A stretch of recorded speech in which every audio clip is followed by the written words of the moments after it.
Selamat datang di seri Sepenggal Sejarah Negeri Rempah episode ke-5. Episode ini kita beri judul Cerita dari Program Saksi dan Rekam Sejaman bagian pertama. Pada episode ini kita akan menengok kembali tahun-tahun awal masa kemerdekaan Indonesia, di mana banyak terjadi peristiwa kelam yang menimpa orang-orang Indo-Belanda. Masa ini dikenal sebagai masa bersiap, salah satu masa paling brutal dalam sejarah Indonesia. Belanda menggambarkan masa bersiap sebagai gerakan massa yang mengerikan dan mencekam karena banyak orang-orang dibunuh, rumah-rumah dijarah, orang-orang bersenjata tanpa izin, bercampur antara orang yang baik dengan orang yang jahat, sukar dibedakan. Binatang-binatang berkeliaran tanpa majikan, mulai anjing hingga kuda. Puing-puing berserakan sementara beberapa orang mengais-ngais berharap masih ada benda berharga yang bisa diselamatkan. Masa ini berawal dari peristiwa yang terjadi pada tanggal 6 Agustus 1945 dan 19 Agustus 1945, di mana Amerika menjatuhkan bom atom di Hiroshima dan Nagasaki. Lalu diikuti dengan menyerahnya tentara Jepang kepada tentara sekutu pada tanggal 15 Agustus 1945. Masa penjajahan Jepang di Hindia Belanda pun berakhir. Hal tersebut menyebabkan semacam kevakuman penguasa di negeri ini. 17 Agustus 1945, Soekarno-Hatta memproklamirkan kemerdekaan Republik Indonesia.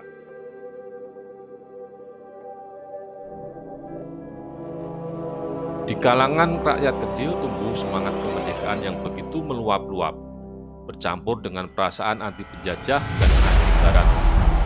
Sementara kondisi sosial dan keamanan masih kacau balau. Sehingga terjadilah peristiwa-peristiwa kelam yang menimpa bukan hanya orang-orang Indo-Belanda tetapi juga orang-orang yang dianggap sebagai antek-antek Belanda. Dari kacamata Indonesia, periode ini dikenal sebagai masa revolusi nasional, perang kemerdekaan ketika Republik Indonesia masih berkonflik dengan Belanda yang hendak merebut kembali Indonesia dengan senjata. Walaupun RI sudah memproklamirkan kemerdekaan pada tanggal 17 Agustus 1945, namun Belanda menganggap kemerdekaan Indonesia baru terjadi pada 27 Desember 1949 ketika Belanda secara resmi menyerahkan kedaulatannya. Periode bersiap dikenang Belanda sebagai masa yang kacau balau ketika kaum gerilyawan di masa revolusi nasional mengeluarkan aba-aba siap guna melancarkan serangan terhadap musuh-musuhnya. Selain Indo-Belanda, sejatinya kekerasan juga banyak menimpa orang-orang atau kelompok masyarakat yang dianggap pro-Belanda seperti orang-orang Tionghoa, Maluku, Manado, dan para aristokrat. Disebutkan bahwa sekitar 3.500 hingga 20.000 orang terbunuh dalam kerusuhan, kekacauan, serta penjarahan yang terjadi selama masa bersiap tersebut. Bahkan periode bersiap ini oleh beberapa pihak Belanda kerap disebut sebagai sebuah peristiwa genosida atau pembantaian terhadap orang-orang Belanda. Namun dalam sebuah buku berjudul Serdadu Belanda di Indonesia 1945-1950, kesaksian perang pada sisi sejarah yang salah yang ditulis sejarawan Belanda Gert Oudstinde, Kieran Hogenboom, dan Jonathan Verwey dijelaskan bahwa istilah genosida tidaklah tepat digunakan untuk menggambarkan periode bersiap. Sebab pada masa itu disebut bahwa tidak ada upaya untuk memusnahkan seluruh penduduk Eropa atau Cina di Indonesia. Meski begitu, kekerasan yang terjadi selama periode bersiap diakui memang memperuncing hubungan Indonesia-Belanda pada masa-masa setelahnya. Untuk bagian pertama dari seri ini, kita akan bacakan sebuah artikel tulisan dari Elsbeth Locher-Scholten, seorang mantan dosen di Universitas Utrecht, Belanda dan pakar sejarah kolonialisme dan dekolonisasi. Artikel ini memuat kisah tentang kekerasan kolonial dan ingatan kolonial yang dibuat untuk proyek penelitian saksi dan rekan sejaman. Bagian dari tulisannya merujuk pada perbincangan tentang buku yang ditulis oleh Kester Frerichs berjudul Tempo Dulu Ems Om Helsing atau Tempo Dulu Sebuah Pelukan. Ketika ingatan kolonial beranjak dewasa. Tulisan dari Elsbeth Locher-Scholten. Memori hadir dalam beragam jenis dan ukuran. Begitu pula dengan ingatan akan Indonesia pada masa-masa kolonial. Memori tersebut tidak dipoles hanya dengan warna-warna terang dan cerah. Louis Couperus menggambarkan hal ini dalam novelnya tentang orang-orang tua dan semua yang telah berlalu. Novel ini menceritakan tentang seorang perempuan yang kini berusia 97 tahun dan tinggal di Den Haag, yang terbebani dengan ingatan akan pembunuhan yang dilakukannya di Jawa 60 tahun sebelumnya. Kekasih gelapnya membunuh si suami dengan sebuah keris di Tegal. Kekerasan yang pernah terjadi di tanah jajahan mewujud sebagai sebuah rahasia keluarga dan berdampak sampai 3 turunan. Memori hadir dalam aneka ragam dan memiliki banyak cabang yang panjang. Keragaman dan cabang itu merupakan bagian dari identitas perseorangan dan seringkali menimbulkan perdebatan. Tidak ada perdebatan yang paling benderang kecuali perdebatan antara adik dan kakak tentang segala kejadian yang pernah terjadi di rumah. Banyak sekali contoh yang menunjukkan perselisihan keluarga dalam keluarga Jerman antara anak dan orang tuanya tentang ingatan mereka akan Perang Dunia Kedua. Begitu pula dengan perdebatan antara anggota keluarga tentang ingatan pada masa-masa kolonial di Hindia Belanda. Buku yang ditulis Kester Frederiks, Tempo Dulu dalam Pelukan memberi kejutan karena ia mengunggah kembali ingatan manis dan kekaguman akan Hindia Belanda. Anak-anak yang lahir di tahun 30-an memang kerap bernostalgia dengan hangatnya mentari, ketentraman dan kebebasan yang dimiliki di Hindia Belanda, juga dengan kebun pegunungan, hubungan baik dengan para pembantu rumah tangga dan baju putih yang kerap mereka kenakan di surga tropis. Ingatan mereka dijejali dengan film-film keluarga yang populer pada waktu itu, yang jelas-jelas bertolak belakang dengan ingatan akan kengerian kam-kam tahanan Jepang dan perang kemerdekaan Indonesia sesudahnya. Ingatan kanak-kanak tentang peristiwa politik seringkali menyajikan paparan yang berbeda saat mereka beranjak dewasa. Ingatan kanak-kanak seringkali cerah, termasuk ingatan tentang orang tua mereka. Baru kemudian di masa-masa berikutnya kenangan akan tokoh-tokoh yang mereka kagumi perlahan berubah dan mulai diberi warna yang lebih beragam. Ini merupakan bagian dari tumbuh dewasa. Ketika beranjak dewasa, ingatan akan Hindia Belanda menjadi semakin kaya dan lebih tajam, termasuk ingatan yang tentang kekerasan kolonial. Begitu pula ingatan tentang ayah-ayah mereka yang semula mereka banggakan. Ada ruang yang begitu lapang yang kini diisi oleh ingatan kelam akan kekerasan yang pernah mereka lakukan. Kester Frederiks rupanya terdampak oleh hal ini. Dia menyebut bahwa hal ini merusak dan mencerabut ingatan-ingatan tentang masa kecil yang tadinya penuh dengan keceriaan. Pencerabutan ingatan, apakah ini nyata atau mungkin ini hanya persoalan tentang ingatan mana yang paling benar? Selain tentang mentari yang cerah yang sesungguhnya dalam film tahun 30-an tidak begitu tampak, ingatan manis tentang Hindia Belanda lalu menjadi lekat dengan senapan Brand, Mortir, dan meriam Howitzer. Di samping ingatan tentang pesta keluarga yang meriah, gambaran tentang patroli tentara Belanda dan Kenil juga kini turut menemani. Pergeseran dalam ingatan semacam ini tidak hanya datang dari kalangan akademis seperti yang telah ditulis oleh sejarawan Remy Park dengan bukunya De Bradende Kampung van Generalspoor tahun 2016 dan penelitian tentang kekerasan dalam Perang Kemerdekaan Indonesia tahun 45 hingga 49 yang dimulai pada tahun 2017. Apakah kekerasan kolonial kini kembali hadir? Atau apakah memang sejatinya kekerasan itu pernah pergi? Couperus paham tentang hal ini. Cerita tentang pembunuhan yang ditulisnya tidak mengambil latar belakang di Achterhoek, di belahan timur Belanda. Sebagai negara kecil, Belanda memiliki tradisi kekerasan yang paling kecil di benua Eropa. Tentunya ketika dibandingkan dengan negara-negara Eropa lainnya. Kekerasan yang dilakukan oleh militer Belanda terjadi di tempat lain, di mana ia menjadi lebih kuat dan lebih banyak menghasilkan. Belanda mengalihkan segala kekerasannya ke negara-negara jajahannya. Dari tahun 1800-an sampai pada awal abad ke-20, Angkatan Darat Belanda tidak pernah luput terlibat dalam peperangan lokal atau misi menjaga perdamaian.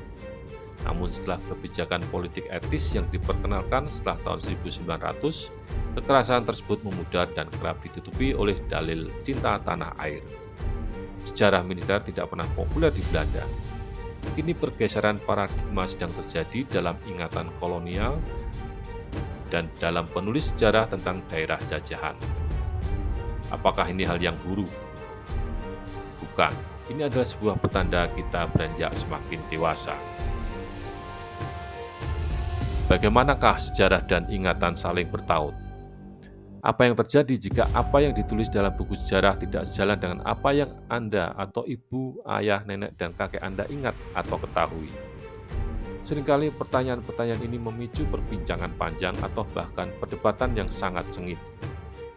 Berkaitan dengan ini, proyek Saksi dan Rekan Sejaman, salah satu sub-penelitian pada proyek utama kemerdekaan, dekolonisasi, kekerasan, dan perang di Indonesia tahun 1945-1950, bertujuan mengumpulkan beragam cerita dari orang-orang yang mengalami peristiwa sejarah secara langsung. Sub-penelitian ini menggali bukan saja kisah-kisah yang jarang didengar, namun juga ingatan-ingatan yang ditafsirkan berbeda dari waktu ke waktu. Sejarah dan ingatan perorangan tidak selalu saling bertolak belakang. Terkadang buku sejarah berperan sebagai bagian pelengkap dari teka-teki yang hilang. Seperti halnya wawancara dapat mengenapi sebuah peristiwa sejarah yang dikenal selama ini. Dari sebuah wawancara yang dilakukan, seorang saksi sejarah keturunan Belanda menceritakan pengalamannya ketika ia tinggal di Bandung Utara di awal tahun 1946. Kami tak tahu menahu tentang apa yang sebetulnya terjadi di Bandung Selatan yang saat itu dikuasai oleh pejuang Indonesia. Baru beberapa tahun kemudian, dari buku yang saya baca, saya tahu tentang peristiwa yang terjadi tak jauh dari tempat tinggalku itu. Di lain kesempatan, seorang saksi sejarah lain, orang Indonesia asli, memaparkan ingatannya tentang peristiwa itu dengan cara yang sama sekali berbeda. Saat baru berusia 18 tahun, ia sudah tercatat sebagai seorang anggota BKR atau Badan Keamanan Rakyat. Ia ditugasi untuk berpatroli di sekitar stasiun kereta api guna menjaga keamanan wilayah kota bagian selatan dari serangan sekutu dari arah utara. Pada tanggal 23 Maret 1946, gedung-gedung yang berada di wilayah sebelah selatan kota yang dianggap strategis bagi Belanda dibakar habis oleh pejuang-pejuang Indonesia sambil mereka bergerak mundur. Kala itu, dia hanyalah seorang remaja yang terjebak dalam kekalutan kota di tengah hiruk-pikuk orang-orang yang meninggalkan rumah-rumahnya untuk mengungsi. Peristiwa itu kemudian dikenal dengan sebutan Bandung Lautan Api. Di malam itu, ia menyaksikan betapa langit berubah menjadi merah oleh api yang menyala-nyala. Namun aku tak tahu menahu dari mana itu berasal. Yang ku tahu adalah bahwa semuanya dibakar. Aku tak pernah diberitahu tentang hal yang lainnya, ujarnya. Hal di atas menunjukkan bahwa ingatan tak bisa sesungguhnya utuh. Kebakaran hebat di Bandung sebelah selatan dan kepanikan pada waktu itu tidak menjadi bagian dari ingatan saksi pertama yang kami wawancarai. Padahal kala itu ia praktis berada di tengah-tengah peristiwa yang dimaksud. Bukanlah hal yang mengherankan apabila dalam uraian peristiwa sejarah terdapat perbedaan besar antara narasi dominan, yakni kisah yang diakui secara nasional, sebagaimana yang diceritakan dalam buku sekolah atau di museum, dan kisah-kisah perorangan. Namun ini menjadi masalah apabila narasi dominan tersebut hanya menekankan unsur-unsur cerita dan sudut pandang tertentu yang dipandang dapat melegitimasi suatu kekuasaan, sambil menafikan cerita dan sudut pandang yang lainnya. Hal ini tidak hanya akan merusak masa lalu, namun juga mencederai kisah-kisah personal yang lebih kompleks dan sudut pandang yang berbeda. Untungnya kini versi sejarah tunggal tidak lagi digemari. Justru malah mengundang lebih banyak pertanyaan dan pertentangan, terlebih tentang sejarah kelam kolonial. Dulu, khususnya dalam sejarah resmi Belanda, masa-masa kolonial selalu disajikan sebagai sebuah kisah tentang kegemilangan. Tentu saja selalu banyak peristiwa sejarah yang justru menyanggah sudut pandang itu. Ambil contoh misalnya pemberontakan-pemberontakan dan peperangan yang terjadi selama Belanda menjajah Indonesia. atau ketidakadilan dalam keseharian penduduk di Nusantara saat Belanda masih bercokok di sana. Akan tetapi dalam perspektif dominan Belanda, suara-suara yang dianggap sumbang tersebut sama sekali tidak pernah diindahkan. Kinilah saatnya kita membuka ruang yang lebih lega yang dapat menampung aneka cerita dan sudut pandang yang berbeda. Ruang ini diperuntukkan bagi suara dan kisah dari orang-orang yang selama ini tidak pernah didengar di Belanda, dan untuk orang-orang yang mempunyai ingatan akan sebuah peristiwa namun tidak pernah disuarakannya. Juga untuk orang-orang yang mulai mengingat kembali dan mengkaji ulang ingatannya tentang pengalaman mereka di masa lalu, khususnya tentang peristiwa yang terjadi lebih dari 70 tahun lalu yang kini sedang disorot kembali. Beberapa veteran Belanda yang pada tahun 1940-an memilih menjadi prajurit atau sukarelawan setelah diyakinkan bahwa mereka berjuang untuk tujuan mulia, kini harus mulai memikirkan kembali apa yang sesungguhnya mereka saat itu cari dan lakukan selama berada di Indonesia. Dengan semakin banyaknya mata yang memandang masa lalu kolonial dan segala representasinya, kisah-kisah tentang pengalaman yang dikumpulkan dapat memberi pemahaman tentang bagaimana ingatan berubah dari waktu ke waktu dan selalu dipicu serta dipengaruhi oleh wacana-wacana sosial. Di samping itu juga akan membuka banyak kesempatan dan dorongan untuk mengungkap ingatan-ingatan perorangan dari para pelaku sejarah yang tidak pernah didengar di Belanda, terutama ingatan-ingatan dari para saksi dan pelaku sejarah dari Indonesia untuk mempertanyakan kembali sudut pandang Belanda tentang perang kemerdekaan Indonesia antara tahun 1945 dan 1950. Sejarah sesungguhnya tentang apa yang terjadi dan bukan tentang apa yang mungkin terjadi. Poni Triana.